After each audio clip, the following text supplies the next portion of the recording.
Bonsoir à tous. Bienvenue à notre séance du conseil virtuel, malheureusement à cause des consignes sanitaires du 11 janvier 2022. Donc, tout le monde est présent. Nous avons quorum.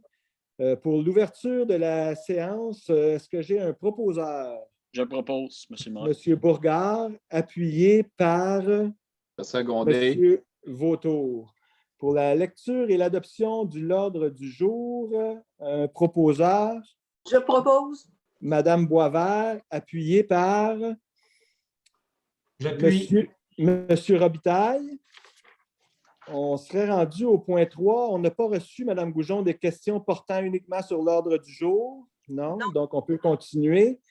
Au point 4, approbation des procès-verbaux des séances ordinaires et extraordinaires du 14 décembre 2021. Proposeur. Je propose, M. le maire. M. Dutrisac, appuyé par Denise Papineau. Mme Papineau, merci. Au point 5, sujet intéressant, l'occupation du territoire. Il n'y avait rien de particulier. Au point 6, les sujets intéressants, la réglementation 6.2.1, projet conforme au PIA. Mme Papineau. OK, oui. Alors, il y a eu des projets conformes qui ont été soumis au comité consultatif d'urbanisme le 20 décembre 2021. Le comité consultatif a présenté ses recommandations au conseil municipal comme à l'accoutumée et je recommande d'approuver les plans d'implantation et d'intégration architecturale du projet de construction de bâtiment principal au 103 rue Versant-Ouest et le projet de modification à l'apparence extérieure du bâtiment principal au 1712 route 241 et un projet aussi de bâtiment accessoire en cour avant au 77 rue Versant-Ouest. Alors, je propose que ce soit accepté tel que recommandé. Donc, Mme Papineau, vous en faites la proposition. Est-ce que j'ai quelqu'un pour seconder Mme Papineau? Je seconde. M. Dutrisac, seconde. Tout le monde est d'accord avec ça. Au point 6.2.2, une première demande sur 2 de dérogation mineure au 99 rue Georges. Mme Papineau? Oui, alors c'est une demande de dérogation dont les demandeurs sont Caroline Allard et André Poulain. C'est dans la zone R9.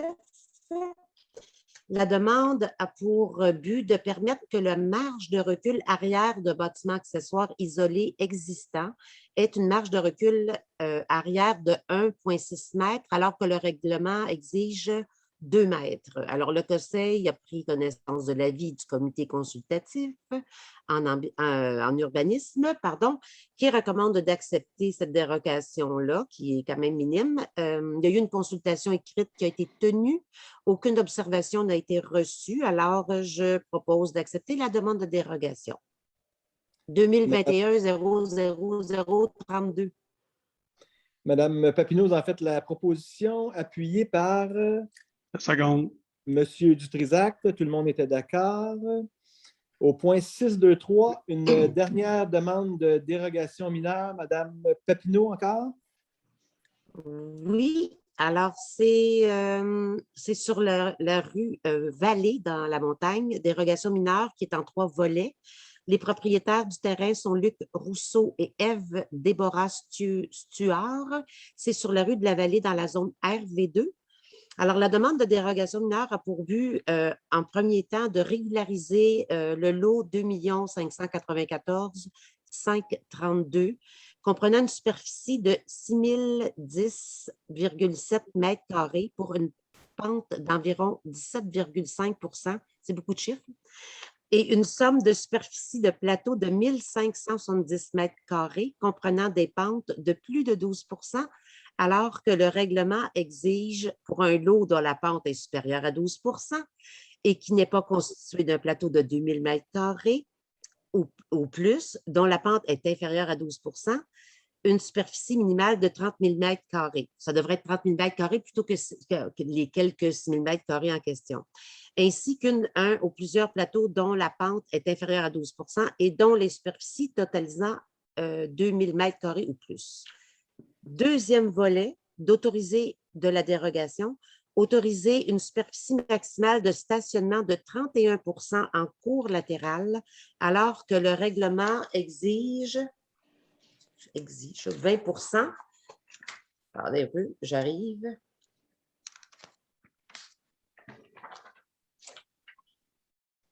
Une superficie, c'est ça, maximale de 20 Et le troisième volet, c'est d'autoriser une aire maximale de déboisement d'un seul tenant de 1500 mètres carrés, alors que le règlement exige une superficie maximale de 1000 mètres carrés.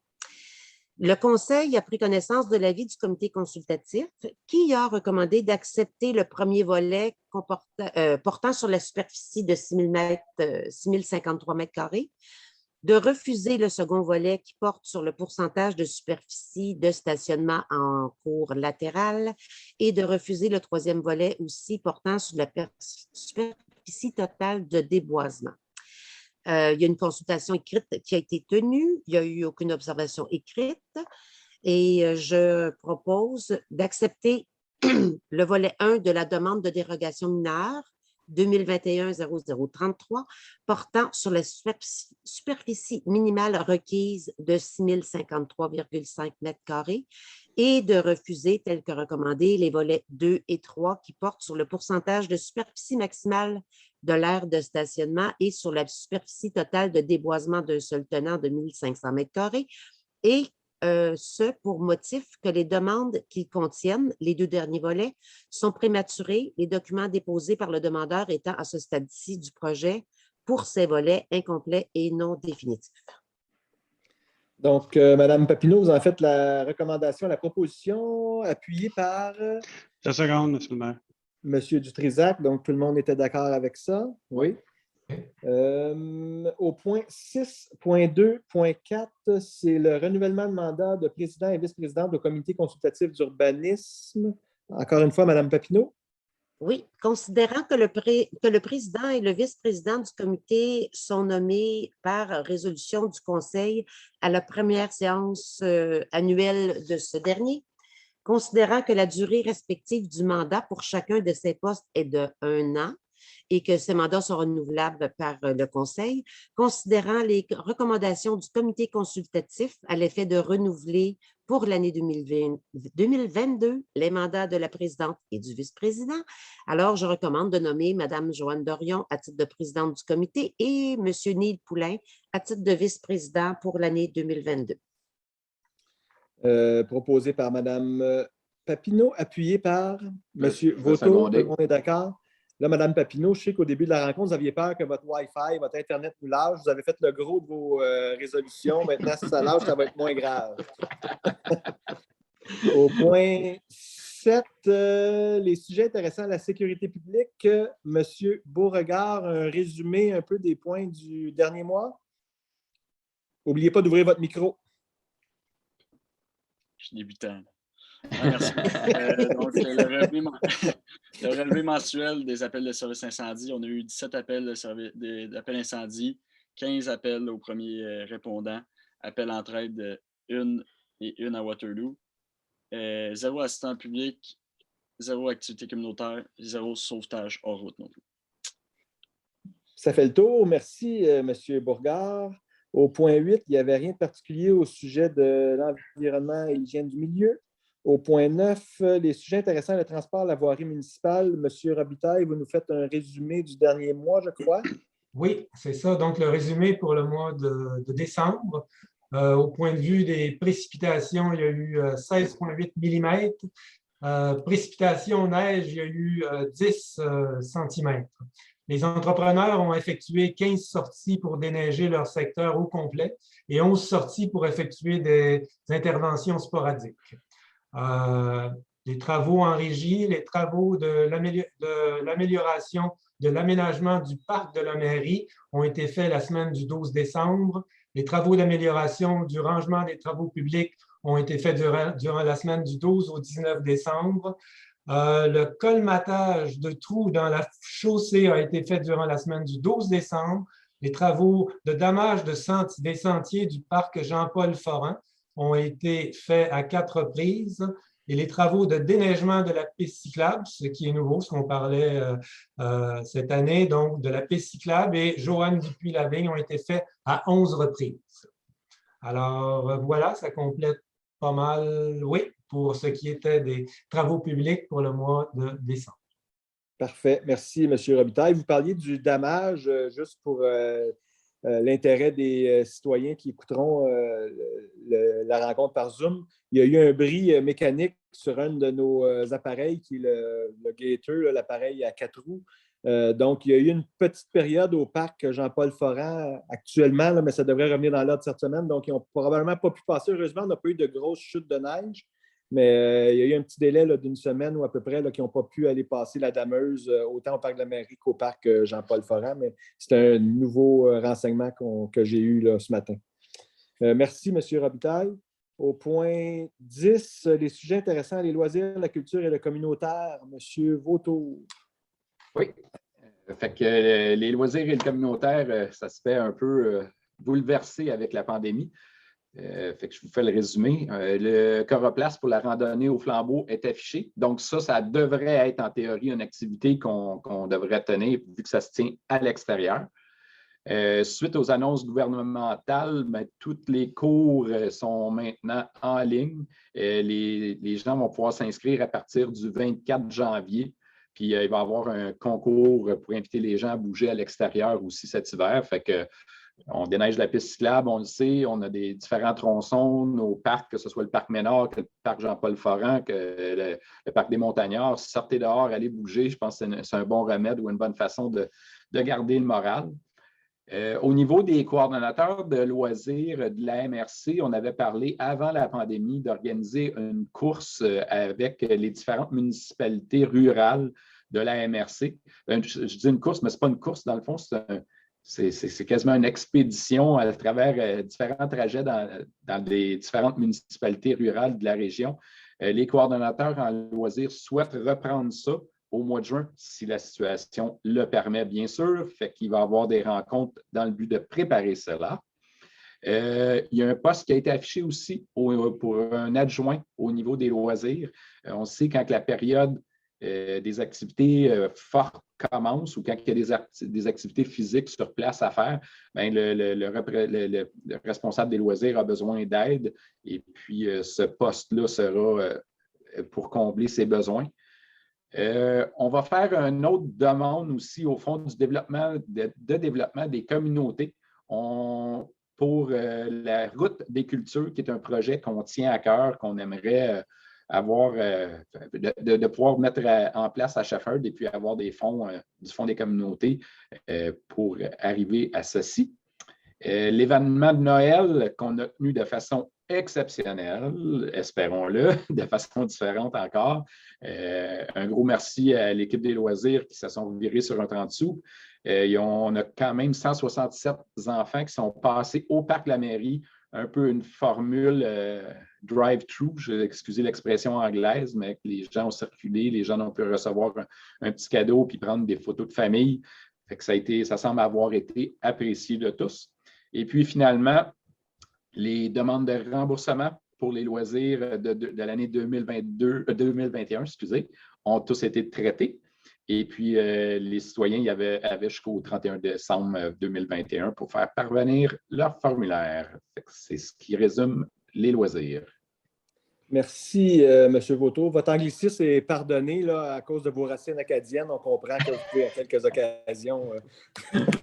Merci, Éric, Monsieur le maire. Au point 11, sujet intéressant, les communications. Madame Papineau.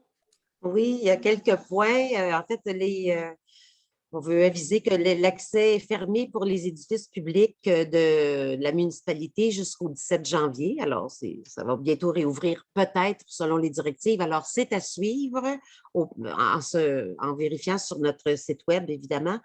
Ensuite, c'est toujours possible de communiquer pour les différents services par courriel ou par téléphone. Alors, c'est la meilleure manière de faire. Que les bureaux soient ouverts ou non, de toute façon, en ces temps de pandémie, c'est mieux que ce soit fait par téléphone le plus qu'on peut. Ensuite, il y a une offre d'emploi qui est affichée pour agent de bureau, 32 heures et demie semaine pour le service d'urbanisme. Et les comptes de taxes s'en viennent bientôt. Alors, c'est possible de faire ça en ligne. Et il y a une application Voilà qui est effective depuis quelque temps.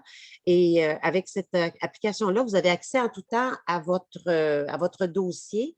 Il s'agit de créer un compte et de s'inscrire pour pouvoir garder toujours à jour vos informations et avoir aussi les informations concernant votre dossier. Et on vous rappelle que si vous faites des randonnées dans les sentiers, que c'est une bonne idée d'être prudent, d'être bien équipé, d'être bien habillé, mais aussi d'avoir des crampons parce que souvent de la glace et les surfaces qui sont glacées, c'est dangereux et risqué pour tomber. Alors, équipez-vous comme il faut et habillez-vous chaudement pour vos randonnées pédestres qui sont très prisées depuis une couple d'années à Ashford. Merci, Mme Papineau. Point 12, sujet intéressant, les finances et l'administration. Ça serait 12.2.1, approbation et ratification des comptes. Madame Boisvert? Oui, écoutez, je vais vous faire la lecture des comptes de plus de 5 000 $ comme habituel. Alors, il y a PG Solutions, un montant de 45 243. C'est pour des licences et l'entretien de programmes d'applications informatiques, dépenses annuelles. ARP Services techniques, 26 671 pour des travaux d'arpentage au niveau des chemins Saxby et Robitaille. Edilex, qui est un abonnement pour procéder à des appels d'offres, des gestions contractuelles, un logiciel pour un montant de 5 037 $. Il y a Imprimerie Duval pour la parution, la distribution du bulletin de décembre au montant de 10 565 $. Déneigement et transport Bachan. Il s'agit du 20 % du contrat de déneigement pour le secteur qui couvre pour un montant de 61 516 $. Bertrand Ostigui, il y a aussi un 20 % de contrat de déneigement pour le secteur ouest et le secteur centre, de même que le déneigement des stationnements municipaux et des travaux au parc de la mairie pour un montant de 203 182 $. L'ensemble des factures du mois de décembre est de 435 364 $. Alors, j'en fais la proposition. Merci. Donc, proposé par Mme Boisvert, appuyé par Je seconde, Monsieur le maire. M. Robitaille, merci. Au point 12.2.2, c'est un dépôt, c'est le certificat relatif au dépouillement de la procédure d'enregistrement des personnes habiles à voter pour notre règlement d'emprunt décrétant une dépense de 6 945 259 et un emprunt de 5 945 259 pour la construction de notre centre communautaire à annexer au Lab École. Donc, c'est un dépôt, mais considérant qu'il n'y a eu aucune demande qui a été faite pour qu'un scrutin référendaire soit tenu, le règlement est réputé approuvé par les personnes habiles à voter. Ce règlement devra obtenir l'approbation du ministère des Affaires municipales et de l'Habitation. Au point 12.2.3, c'est l'adoption d'un règlement établissant le taux de taxe imposé. Madame, sais-tu, un instant, c'est Madame Boisvert, je crois. Alors, tel que déposé dans l'avis de motion du 14 décembre, lorsqu'on a adopté le budget, je propose l'adoption des taux suivants de taxation. Pour les immeubles non résidentiels, on parle d'un taux de 1,015 par 100 $ d'évaluation. C'est le même montant pour les immeubles industriels, 1,015 par 100 $ d'évaluation. Les immeubles de 6 logements ou plus, 64 sous par 100 $ d'évaluation. Les terrains vagues, les immeubles agricoles, de même que les résidences, le taux de base, c'est tous à 64 sous du 100 $ d'évaluation. Il y a une taxe spéciale pour les règlements d'emprunt. Le règlement d'emprunt 2006-428, un montant de 0,0075 sous par 100 $ d'évaluation. Et le règlement d'emprunt 2020-580, celui-ci, c'était pour, je vous rappelle, c'était pour les travaux effectués sur le chemin Picard. Alors, cette taxe d'emprunt-là est de 0,0011 pour le 100 $ d'évaluation toujours. Le service d'enlèvement, de transport des déchets, recyclage et compost, le taux de compensation de 143 $ par logement. résidentiels, 94 $ pour les immeubles commerciaux et industriels. Le service des vidanges de fosses est de 135 $ par fosse septique. Le service pour les écocentres est de 45 $ par logement. C'est le même tarif pour les immeubles commerciaux et industriels. La compensation pour le service d'entretien des chemins pour les terrains qui sont non construits est de 0,60 sous du mètre linéaire.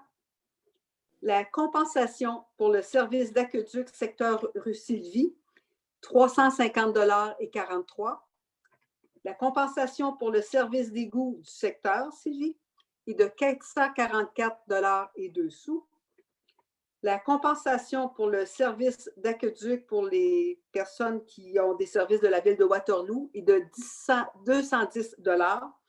Et il y a une compensation aussi pour le service d'égout de la ville de Waterloo de 210 $. Il y a une compensation pour l'entretien des installations sanitaires de services tertiaires, c'est-à-dire la désinfection par ultraviolet. Alors, c'est le montant qui est facturé par l'entreprise responsable de cette inspection-là et la ville met un 5 % de frais d'administration pour gérer le tout. Les échéances de paiement de ces taxes sont le 9 mars, 11 mai, 13 juillet, 14 septembre et 16 novembre. À chaque fois, il y a 20 % du montant des taxes qui sera exigé. Il y a aussi les licences de chiens. Il y a 10 $ exigeables pour la licence de un chien. Il y a un maximum de 2 chiens permis par adresse civique. Et 100 $, une licence de 100 $ pour quelqu'un qui aurait un chenil d'élevage. Alors, je fais la proposition de ces différents taux de taxes et compensations. Donc, Mme Boisvert en fait la proposition, appuyée par Je seconde, Monsieur le maire. M. Robitaille. Tout le monde était d'accord avec nos... Oui, parfait. On serait rendu au point 12.2.4. C'est un règlement relatif au code d'éthique et de déontologie des élus municipaux du canton de Shefford. Monsieur Dutrisac, c'est un avis de motion. Oui, Monsieur le maire, je donne donc avis de motion qu'à une séance subséquente du Conseil sera présenté pour adoption un code d'éthique et de déontologie des élus qui remplace celui actuellement en vigueur pour se conformer à l'article 13 de la loi sur l'éthique et la déontologie en matière municipale. Ce code d'éthique et de déontologie des élus municipaux du canton de Shefford révisé énonce les principales valeurs de la municipalité en matière d'éthique, et que sont l'intégrité, la prudence, le respect et la civilité, la loyauté, l'équité et l'honneur, et ainsi que les règles déontologiques devant guider les membres du Conseil, notamment en ce qui a trait au conflit d'intérêts. Les révisions portées au Code intègrent aussi les modifications ayant été apportées à la loi sur l'éthique et la déontologie en matière municipale, par la loi modifiant la loi sur les élections et les référendums dans les municipalités, la loi sur l'éthique et la déontologie en matière municipale et diverses dispositions législatives. Le projet de règlement est déposé conformément aux dispositions de l'article 45 du Code municipal du Québec. Merci, M. Dutrisac. Au point 12.2.5, c'est une demande d'appui pour un...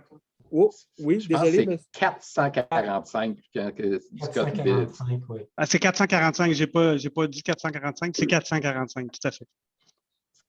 Merci de bien suivre, membre du Conseil. Je disais qu'on était au point 12.2.5. C'est une demande d'appui pour un projet de panneau d'interprétation des milieux naturels. Madame Boisvert? Oui. Écoutez, considérant que le projet panneau d'interprétation des milieux naturels en Haute-Yamaska sera présenté par la Fondation CETI au Fonds de développement des communautés dans le cadre de l'appel de projet 2022, considérant que la municipalité souhaite apporter son appui moral au projet, je propose d'appuyer ce projet. Proposé par Mme Boisvert, appuyé par M. Roteau. Parfait, tout le monde est d'accord. Il y a eu un ajout à autre sujet. J'avais oublié de le mentionner d'ailleurs au début, malheureusement, je suis désolé, mais on y arrive quand même. Au point 13.2.1, c'est une modification à notre règlement d'emprunt pour le centre multifonctionnel. Madame Boisvert. Oui.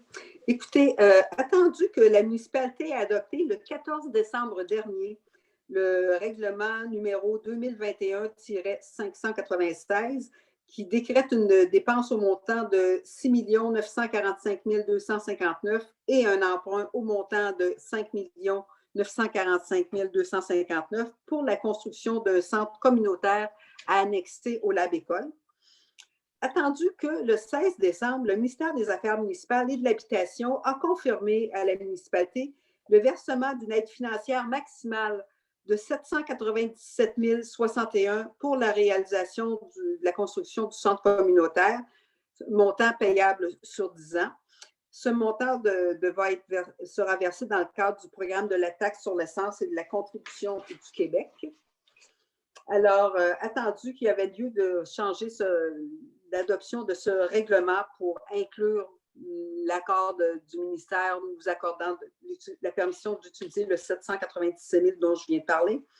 Alors, je propose qu'un nouvel attendu soit ajouté et qu'il se lise comme suit. Attendu qu'une contribution financière d'un montant maximal de 797 000 est accordée à la municipalité pour la réalisation des travaux du centre communautaire, la confirmation de cette aide financière faisant partie intégrante du présent règlement comme annexe B. Alors, je propose qu'une copie certifiée de la présente résolution soit transmise au ministère des Affaires municipales et de l'Habitation. Donc, Mme Boisvert, vous en faites la proposition, appuyée par Monsieur... Je propose. Je seconde, monsieur. Ouais. Parfait. Okay. Monsieur Robitaille, seconde. Donc, ça fait le tour de notre assemblée de conseil du 11 janvier 2022. Il y avait pas de questions, donc les gens ont la possibilité de nous envoyer leurs questions jusqu'à 4 heures, hein, Mme Goujon, ou 6 heures avant notre rencontre.